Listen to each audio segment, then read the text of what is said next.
मुझे देखने के बाद अगर मेरी परिस्थिति को वो नहीं समझ पाएंगे तो मेरे शब्द उन्हें क्या समझाएंगे। ये वाक्य किसने किससे कहा, यह जानने के लिए इस वीडियो में अंत तक बने रहें। आप सभी को मेरा नमस्कार। महात्माओं ने कितनी सुंदर बात कही कि बुढ़ापे में काया, अंधेरे में छाया और अंत समय में माया कभी भी साथ नहीं देती हैं।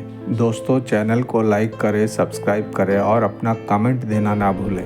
अक्सर हमारे भीतर एक संदेह रहता है कि भगवान से अगर प्रार्थना करें तो प्रार्थना में मांगे क्या। भक्त प्रहलाद ने भगवान से कहा, प्रभु मैं आपसे वो मांगता हूँ जिससे आगे कभी भी मांगने की इच्छा ही समाप्त हो जाए।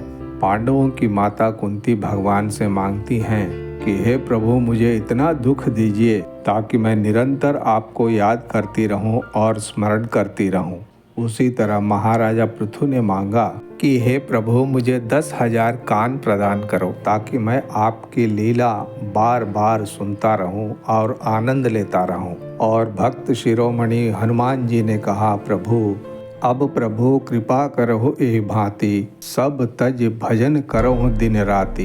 भगवान से मांगने में कोई बुराई नहीं है, लेकिन मांगा क्या जाए ये समझना बहुत जरूरी है। एक बहुत छोटी सी कहानी है। हमारे देश में कभी एक आदर्श गुरुकुल था। बहुत सारे छात्र वहाँ विद्या ग्रहण करते थे।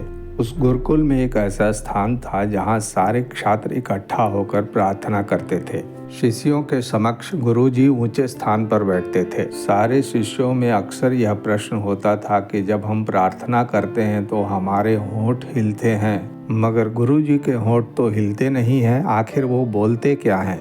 तब सबकी ओर से एक शिष्य खड़ा होकर गुरुजी से पूछता है, गुरुजी हम जब प्रार्थना करते हैं तो हमारे होंठ हिलते हैं, मगर आप तो पत्थर की तरह शांत होकर चुपचाप बैठे रहते हैं, तो फिर आप भीतर से कहते क्या हैं? क्योंकि आप अगर कुछ भी कहेंगे तो होठों पर थोड़ा सा कंपन आएगा ही ना, चेहरे पर बोलने का भाव झलकेगा, मगर हमने देखा ना ही आपके चेहरे पर कोई भाव दिखते हैं, ना ही आपके होंठ हिलते हैं। तब गुरुजी ने बच्चों से कहा, देखो आज मैं तुम्हें अपनी ही कहानी सुनाता हूँ।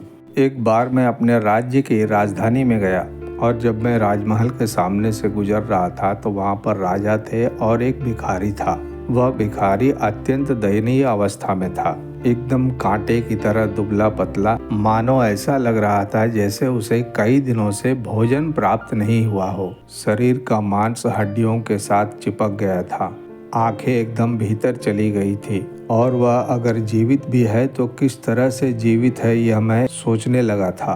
तभी राजा ने उस भिखारी से कहा, बोलो क्या चाहते हो।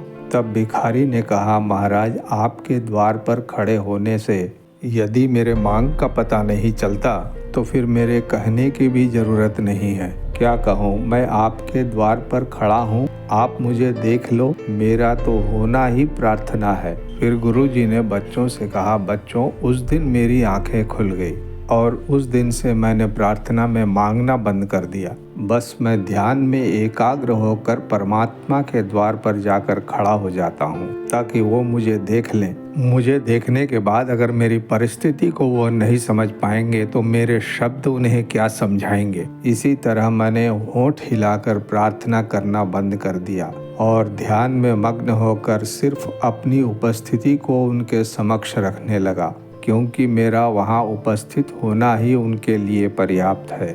मगर हम अक्सर इस बात को समझ नहीं पाते हैं और हमेशा इस उलझन में रहते हैं कि प्रार्थना में क्या करना है, क्या मांगना है। हमें तो सिर्फ संपूर्ण भाव से समर्पित होकर सच्चे विश्वास के साथ उनके दरबार में पहुंचकर सिर्फ प्रार्थना में शामिल हो जाए, यही पर्याप्त है। बस यह छोटी सी कहानी हमें यही सिखाती है कि भगवान के पास उपस्थिति ही सबसे बड़ी प्रार्थना है। धन्यवाद। ईश्वर की कृपा आप सभी पर हमेशा बनी रहे। समस्त लोका सुखिनो भवन्तु। राम राम। जय श्री साई राम।